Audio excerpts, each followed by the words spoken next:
Según Génesis 47, 12, 27, durante la sequía en Egipto, José almacenó y preservó el alimento. Para subsistir, la gente tuvo que venderlo todo y, al fin, incluso a sí mismos. Ese es el precio de vencer.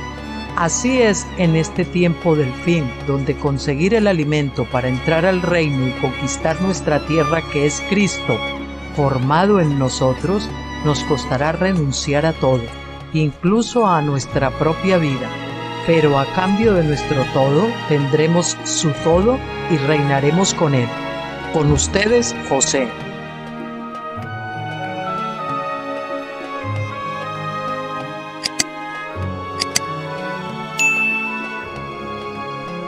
Buenas tardes a todos, ¿cómo están?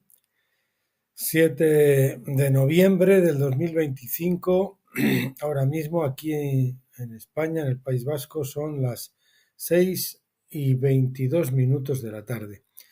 Bueno, anunciarles el próximo libro que vamos a ver, que continuará Deuteronomio, pero en este caso será el discurso sexto del doctor Stephen Jones. Empezaremos para el lunes, Dios mediante. Es un libro no llega a 100 páginas, es un libro cortito.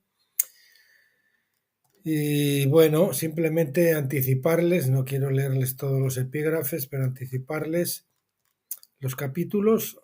El 1, ley del hijo aborrecido. 2, hermanos de Rubén. 3, el hijo rebelde.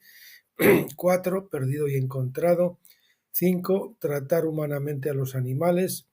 El 6, ley de travestismo o de la perfecta unión matrimonial.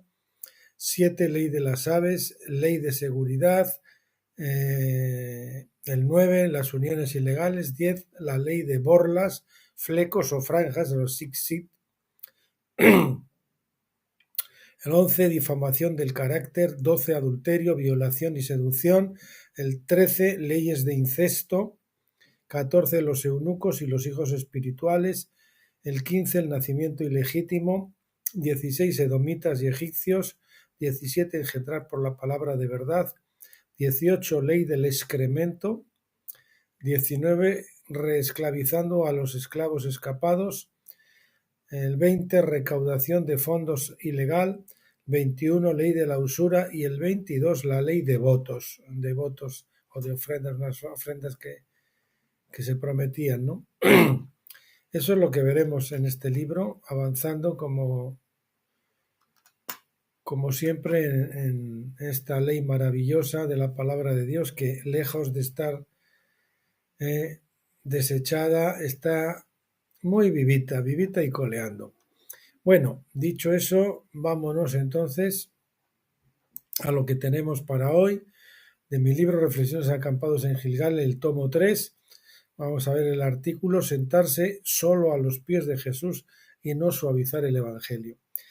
En la imagen ven al recientemente fallecido John MacArthur. Nunca suavice el Evangelio. Si de verdad ofende, si la verdad ofende, entonces deje que ofenda. La gente ha estado viviendo toda su vida ofendiendo a Dios. Deje que se ofendan por un momento. Bueno, este es un artículo que escribí el 28 de septiembre de 2020. El texto de cabecera, Marcos 3 del 31 al 35. Vienen después sus hermanos y su madre, y quedándose afuera enviaron a llamarle. Y la gente que estaba sentada alrededor de él le dijo: tu madre y tus hermanos están afuera y te buscan. Él les respondió diciendo: ¿quién es mi madre y mis hermanos? Mirando a los que estaban sentados alrededor de él, dijo: he aquí mi madre y mis hermanos, porque todo aquel que hace la voluntad de Dios, ese es mi hermano y mi hermana y mi madre. Bueno, el que les habla desde un principio tuvo la revelación de que cuando fue engendrado del Espíritu, pues fui trasladado del árbol genealógico de Adán, del árbol natural de Adán, al árbol genealógico del segundo Adán. Y por lo tanto, mi familia natural dejó de ser la principal familia, porque ahora era la familia de Cristo. Era Cristo y mis hermanos en Cristo. Esos eran los prioritarios. Y yo siempre lo entendí así. A mí me extrañaba, me recuerdo que una ocasión una chica que al parecer se congregaba anteriormente en nuestra iglesia de Asambleas de Dios cuando aquello, y estaba viviendo en Inglaterra, en Reino Unido, y vino pues de vacaciones, no sé si de Semana Santa o de Navidad o algo así, o de verano, ya no recuerdo. El caso es que cuando ella comentó que había venido a ver a su familia natural y que entonces aprovechando, pues venía también a ver a la familia de la iglesia. Cuando yo entendía, a mí me extrañó, diría, bueno, yo he venido a ver a mi familia de la iglesia, a mis hermanos en Cristo, y aprovechando voy a ver si veo también a mi familia natural. Eso debería ser, si entendemos bien y tenemos fe, lo que debe estar en nuestra mente, aunque por lo menos en nuestro espíritu, en nuestra mente, aunque quizás no emocionalmente no lo sintamos así, pero debemos actuar con nuestro espíritu, porque esa es la realidad espiritual una vez que somos engendrados. Tenemos una nueva familia, somos adoptados en la familia del segundo Adán, en el árbol genealógico de Jesucristo. Somos borrados del árbol genealógico de Adán y somos inscritos en el árbol genealógico de los hijos de luz. Bien, hecho este preámbulo, comencemos con el artículo. Damos gracias a Dios porque su palabra dice que a los que le amamos todas las cosas nos ayudan a bien. Romanos 8:28. Y este texto nos aboca a decir algunas cosas que tal vez tenían que haber sido dichas con anterioridad y así haber ganado un tiempo precioso en sus vidas y en las nuestras. Algunas veces seguramente no habrá sido así, debido a cierto temor a ofender, a la confusión y al azoramiento que el radicalismo, entre comillas, de decirlas nos producía. Como Wiersbe diría, los cristianos debemos ser veraces y no diplomáticos, pero a veces no tenemos el suficiente coraje para hacerlo y elegimos la falsa paz de huir del conflicto, adoptando la estrategia de no decir las cosas claras por temor a ofender. Si le digo a este hermano lo que yo pienso y lo que yo siento y le digo la verdad, pues se va a ofender, entonces me la callo, ¿no? Pues esa es una estrategia que sí busca huir del conflicto, pero sacrificando la verdad, ¿no? La veracidad. Sentada esta premisa, y como desde los días de Juan el Bautista hasta ahora el reino de Dios sufre violencia y los violentos lo arrebatan, Mateo 11:12, bueno, yo anteriormente este versículo lo entendía como se entendían casi todos, supongo que ustedes también lo habían entendido, quiere decir que tenemos que ser agresivos con el Evangelio y eso, radicales y fuertes y tal, ¿no? Pero últimamente entendí, debido precisamente también al doctor Jones, que no es así como debemos interpretarlo, ¿no? Ustedes saben cuando señores les vinieron de vacío en la pesca milagrosa famosa, y entonces que habían estado toda la noche trabajando y nada habían pescado, pues el Señor después de hablar, después de acabar su speech, pues los mandó subir a la barca y le dije, boga mar adentro. Y luego pues le dijo, echa la red a la derecha para pescar. No a ver si se pesca, sino con seguridad, para pescar. Y a la derecha es el del lado de la gracia. Si echamos la red del lado de la izquierda, es esa postura violenta, agresiva, que lo que hace es alejar a la gente y decir, no, si no aceptas, si no te arrepientes, te vas al infierno porque no sé qué, porque no sé cuánto. Pues esa es la forma incorrecta de pescar. Eso no es precisamente a esta violencia a la que se refiere el versículo, ni es tampoco al radicalismo al que yo me quiero referir en este artículo, porque debemos ser veraces, pero lo debemos hacer nuestra palabra sazonada con sal, a través de la cruz, con gracia, para no cortar orejas, también podemos hacer, porque cuando usamos mal la palabra del Espíritu, lo que hacemos es cortar orejas en lugar de abrir las orejas, ¿no? Eso es lo que le pasó a Pedro cuando hirió a Malco y le cortó la oreja por usar la espada física con violencia. La espada hace referencia a la palabra de Dios. Si usamos la palabra de Dios con violencia, pues lo que hacemos es a la gente alejarlas de la palabra, ensordecerlos en lugar de abrir sus oídos, ¿no? Bien, continúo. Pido a nuestro Señor que nos dé de su sabiduría para que nuestras palabras, aunque veraces, porque la verdad nos hace libre, vayan sazonadas, como digo, con la sal de su gracia, para no ofender innecesariamente. Pero algunas veces tenemos que ofender, no podemos evitarlo. Pues si es así, como decía MacArthur, si la verdad ofende, deje que se ofenda, porque ellos han ofendido al Señor muchas veces.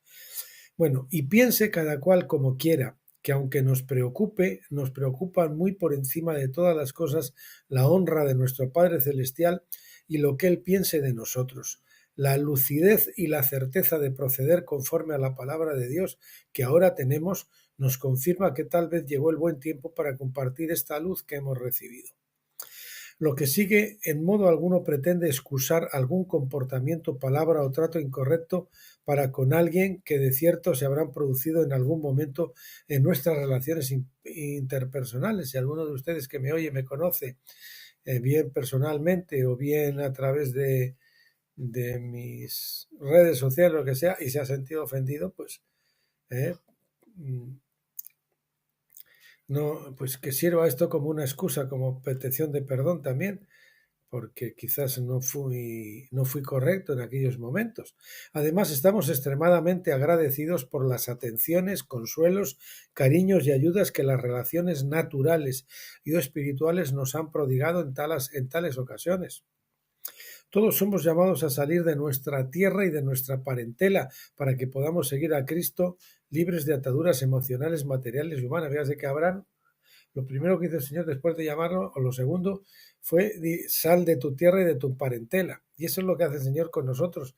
Al principio nos deja ahí un tiempo, ¿no? Pero luego enseguida el Espíritu empieza a jalarnos para ir sacándonos de nuestra tierra, de nuestra parentela, de nuestro modus vivendi, de nuestro ambiente, para que nos veamos forzados a relacionarnos con Él y con los hermanos en Cristo.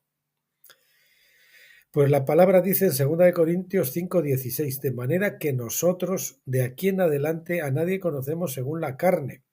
Y aun si a Cristo conocimos según la carne, ya no lo conocemos así. Entonces decían, ellos conocieron, los apóstoles y los primeros cristianos habían conocido en la carne a Jesús, pero ya no lo conocían en la carne. Ahora Cristo había estado por el Espíritu, moraba en ellos y ya no les valía esa relación afectiva o natural o emocional que habían tenido con él. Ahora era una relación completamente nueva. Es decir, que nuestras relaciones de la carne o naturales e incluso las espirituales deben ser reevaluadas y retomadas bajo una perspectiva de resurrección, es decir, en el espíritu. Por esta razón, después de llamarnos, el espíritu siempre nos lleva al desierto para aislarnos y forzarnos, entre comillas, a su comunión, bendición, porque de no ser así nos apegaríamos carnalmente a familiares, amigos u otros en busca del consuelo emocional y del apoyo que deberíamos buscar solamente en Jesús y en la familia de la fe, en la familia de la fe, pero la verdaderamente comprometida con el Evangelio, porque hay muchos que son naturales y carnales, aunque hayan sido engendrados. Y a esas personas, pues, si las podemos evitar, mucho mejor. Aquel es un consuelo humano, emocional, que contempla la vida desde una óptica terrenal y lejos de sanarnos nos perjudica. Este nos sana y nos permite crecer y contemplar la vida desde la perspectiva eterna del reino. De este modo se le daría lugar al Espíritu Santo, para que cuando Él lo considerase apropiado nos guiase en frecuencia y tiempo a ustedes y a nosotros a citarnos y conversar, pero conversar fundamentalmente de las cosas de Dios y a no perder el tiempo como los incrédulos hablando superficialidades. Si no velamos en este asunto, infaliblemente seremos arrastrados por nuestra carne a las conversaciones banales y emocionales que no nos edifican e incluso nos atan a personas que impiden o ralentizan nuestro crecimiento en el Señor. E incluso nos atan a personas que impiden o ralentizan nuestro crecimiento en el Señor. Esta postura puede parecer exagerada, pero por ser bíblica no lo es. Marcos 3 del 31 al 35, que es lo que leíamos al principio, dice, vienen después sus hermanos y su madre, sus hermanos en la carne y su madre en la carne, y quedándose afuera enviaron a llamarle. Pensaban que estaba loco porque disputaba con los fariseos y se alejaba de las tradiciones humanas y todas esas cosas, ¿no? Entonces creían que estaba un poco pasado de vueltas el Señor, ¿no? Y la gente que estaba sentada alrededor de él dijo,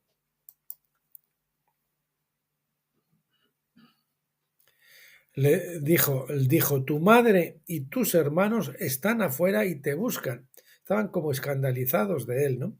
Y él le respondió diciendo, ¿quién es mi madre y mis hermanos?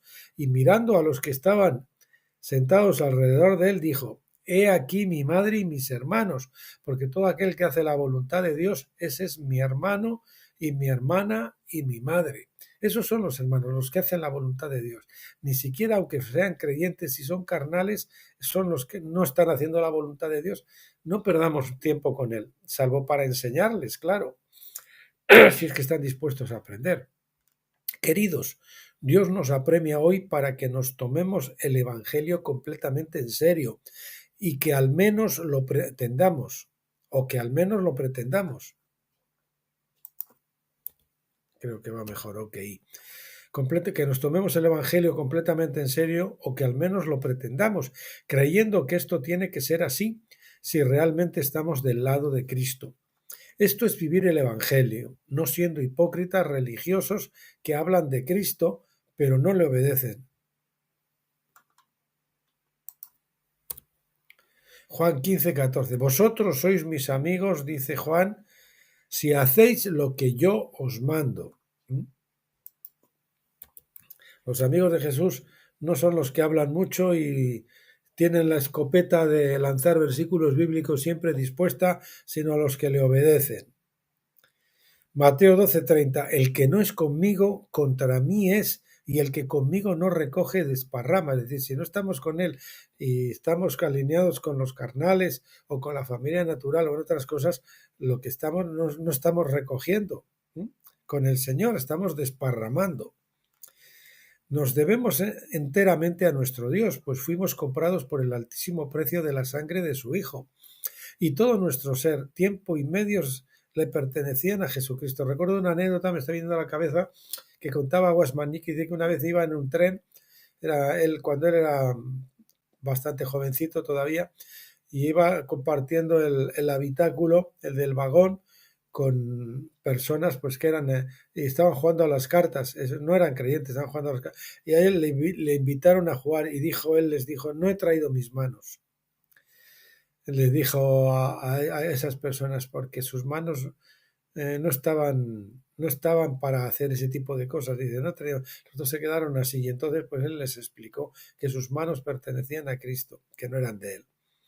Y todo nuestro ser, tiempo y medios le pertenecen a Jesucristo, todos los cuales no se nos permite desperdiciar con aquellos que no quieren buscarle, que no quieren estar sentados alrededor de él, aunque sean de nuestra familia o bien amigos naturales.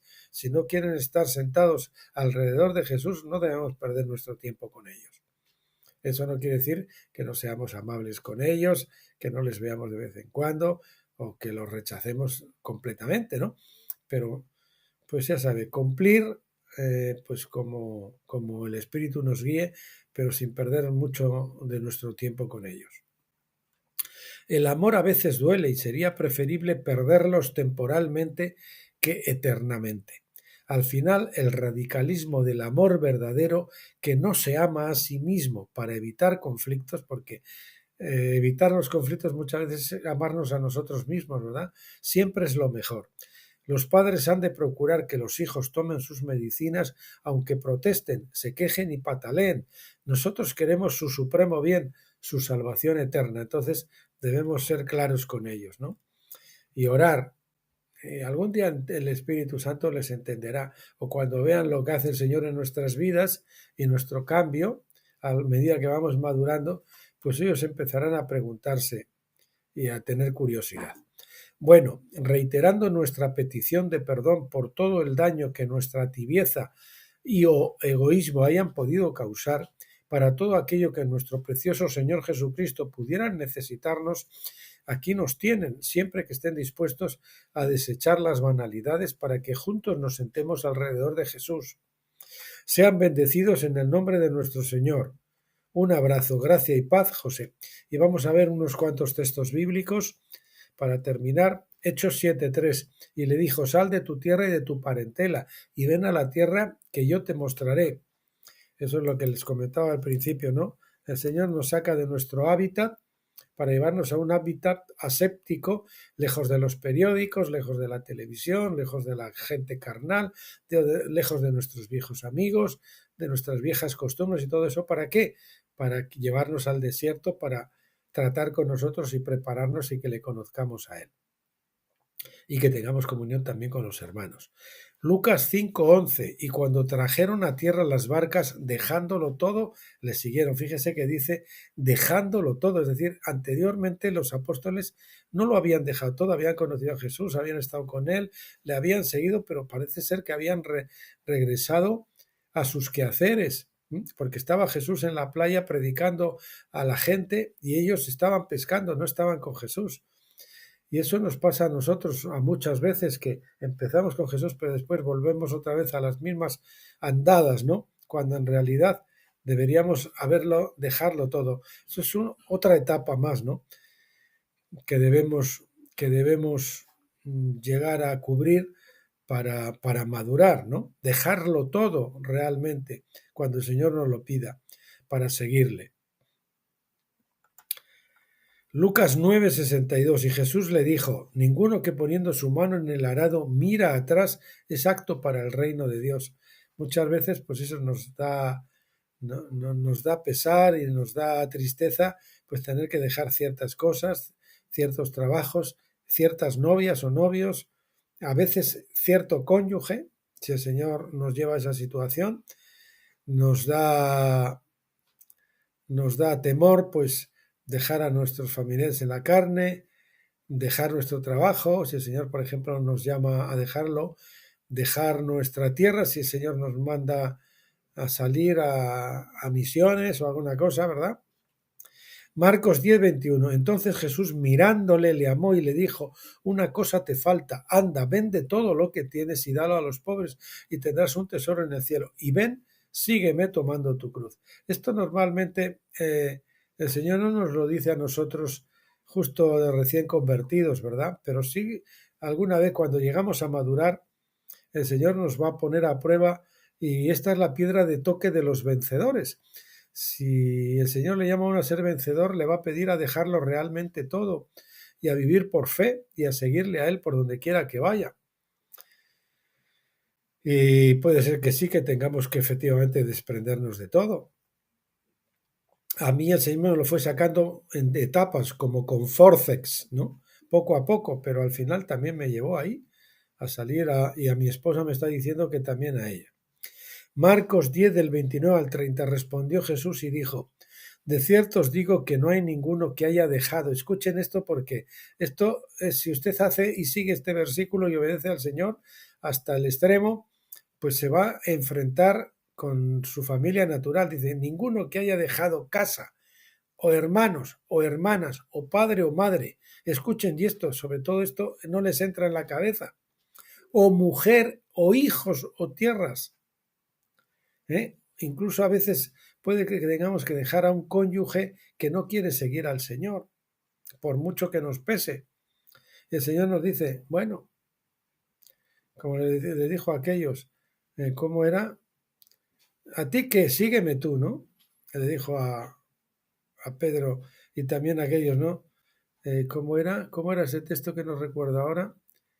El que a Eliseo también, cuando le llamó, que tuvo que quemar los bueyes y tuvo que, con la leña de los arados, ¿verdad? Y hizo un sacrificio y le dijo: venga, ven conmigo, ¿no?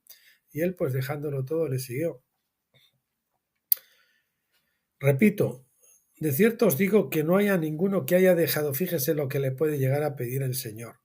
Y digo que se lo pida el Señor, y cuando se lo pida al Señor, no que usted lo tenga que hacer ahí de entrada porque lee este versículo, sino cuando realmente el Espíritu a usted le llame a eso, que no haya dejado casa o hermanos o hermanas o padre o madre o esposa o hijos o tierras por causa de mí y del Evangelio, que no reciba 100 veces más ahora en este tiempo, casas, hermanos, hermanas, madres, hijos y tierras con persecuciones y en el siglo venidero la vida eterna.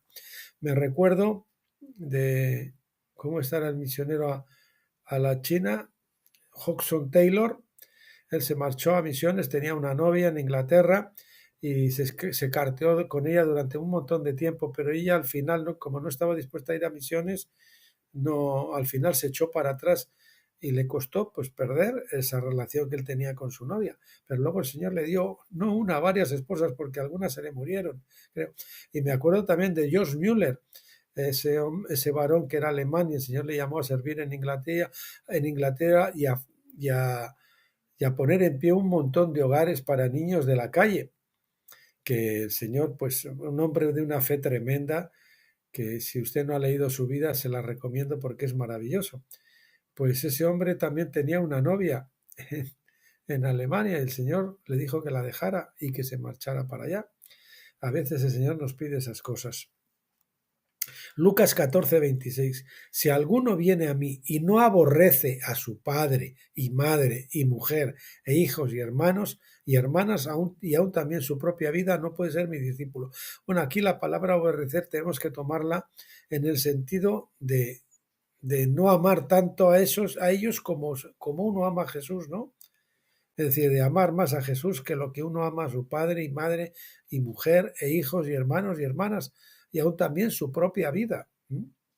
Ahí están los vencedores que menospreciaron su vida hasta la muerte. Y eso no quiere decir muerte física, a veces es la decapitación, que significa que tenemos que perder nuestra cabeza, porque ahora nuestra cabeza es Cristo. Y tenemos aquí 1 Corintios 7, 29 al 30 también. Pero esto digo, hermanos, que el tiempo es corto. Resta, pues, que los que tienen esposa sean como si no la tuviesen, y los que lloran como si no llorasen, y los que se alegran como si no se alegrasen, y los que compran como si no poseyesen. Al que les habla, pues el Señor durante, por lo menos creo que fueron 5 o 6 años, pues le tuvo esperando a que su exmujer se convirtiera. Pero como llegó el momento en que el Señor le dijo, ven y sígueme, aunque ella no quiera venir, pues eso me costó no solo el matrimonio, me costó también a mis hijas que se quedaron con ella. Y ese fue un precio altísimo que tuve que pagar, pero también, como dice, tendrá 100 veces más y la vida eterna, ¿no?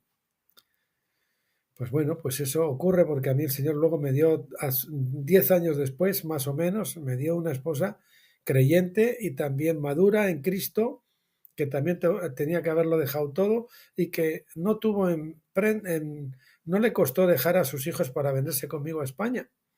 Y hace ya 12 años que no los ve. Yo todavía hace muchos más que no veo a mis hijas.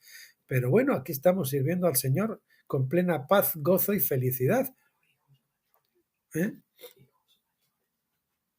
Hijos ya mayores, sí. Los hijos de ella, mi esposa, pues ya eran hijos de entre los 20 y los 30 años cuando eso ocurrió.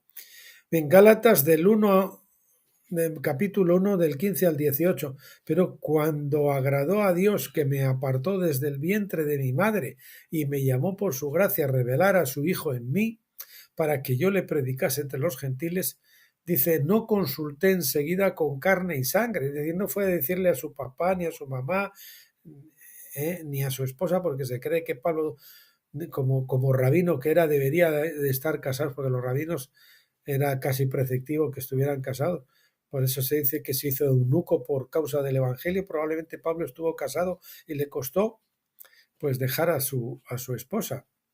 Ni subí a Jerusalén a los que eran apóstoles antes que yo, ni siquiera consultó con los apóstoles, sino que fui a Arabia y volví de nuevo a Damasco. Arabia, allí seguramente donde estuvo Elías, en la cueva donde estuvo Elías.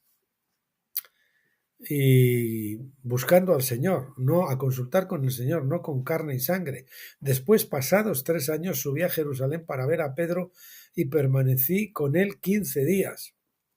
Pero no consultó enseguida con carne y sangre. A mí, yo cometí un error porque el Señor a mí me dio una palabra profética, incluso me decía que me llamaba. Yo entonces consulté al pastor cuando aquello y le dije, entonces, ¿qué tengo que hacer? ¿Tengo que ir al seminario o tengo que hacer alguna cosa o tal? Y me dijo, no, no, hombre, no, que no tienes. Seguramente si hubiese ido cuando aquello a un seminario o hubiese dejado el trabajo, lo que yo tenía o algo, pues hubiese hecho la voluntad de Dios, pero consultó y lo que hizo el pastor, en vez de animarme o orar primero, pues fue desanimarme. Mateo 4:1. Entonces Jesús fue llevado por el Espíritu al desierto para ser tentado por el diablo. Lucas 4:14. Y Jesús volvió en el poder del Espíritu a Galilea y se difundió su fama por toda la tierra de alrededor. Es decir, el Señor nos lleva al Espíritu para ser tentados por el diablo y para que aprendamos a manejar la palabra de Dios y para que la ley sea escrita en nuestros corazones. Y por último, una frase célebre de John Huss, o Juan Hus, como ustedes prefieran, que dice, prefiero herirlos con la verdad que matarlos con la mentira. Y esto debe ser algo que nosotros deberíamos tener pues escrito en la frente, ¿no? Cuando hablamos con la gente, tratar de hacerlo con la máxima amabilidad y con la máxima sabiduría, pero nunca sacrificar la verdad por temor a ofender o por evitar conflictos, ¿verdad? Bueno, mis queridos amigos y hermanos, la próxima vez que veamos este libro, veremos este artículo que a mí me gusta mucho, porque además está basado en una experiencia personal que se titula Marchas para Jesús o Marchas hacia Jesús. Ahí he puesto en mayúsculas la palabra para y la palabra hacia. Marchas para Jesús o marchas hacia Jesús. ¿Qué es lo que tenemos que hacer? Muy bien, pues hoy es viernes, como todos los viernes, me gusta encomendarnos y encomendarles a ustedes al Padre para el fin de semana, para que los cuide, los proteja, para que descansen, para que se diviertan, para que tengan comunión con la familia, con los hijos, con los hermanos en Cristo principalmente, y para que le busquen a Él también. Y por supuesto pedirle, como siempre, invocar que nos dé la gracia de que esa luz maravillosa de la Shekinah en tabernáculos, en el lugar santísimo, esté con nosotros para que podamos entender su palabra a plena cabalidad. Dicho esto, solo me queda citarlos entonces para el lunes, emplazarlos para el lunes, Dios mediante, y hasta entonces, como siempre, pásenlo bien.